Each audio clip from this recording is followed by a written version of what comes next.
សូមគោរពទស្សនិកជននិងប្រិមិត្តជាទីស្នេហាក្នុងកម្មវិធីផ្សាយជាភាសាខ្មែរនៃស្ថានីយ៍ទូរទស្សន៍អាញាល្មិចនេះ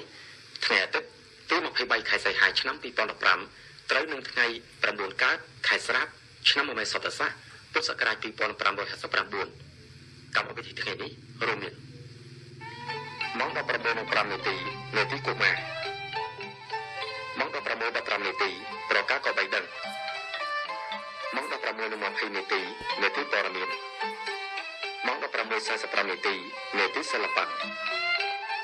ម៉ោង 17ផ្សាយកម្មវិធីវីដេអូ5ម៉ោង 18នៅទីប្រជាសាស្ត្រនិងសុខភាពម៉ោង 18:15 នាទី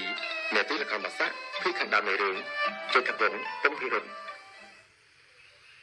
លំដាប់តទៅនេះសូមអញ្ជើញទស្សនិកជននិងប្រិមិត្តទស្សនាដូចតទៅ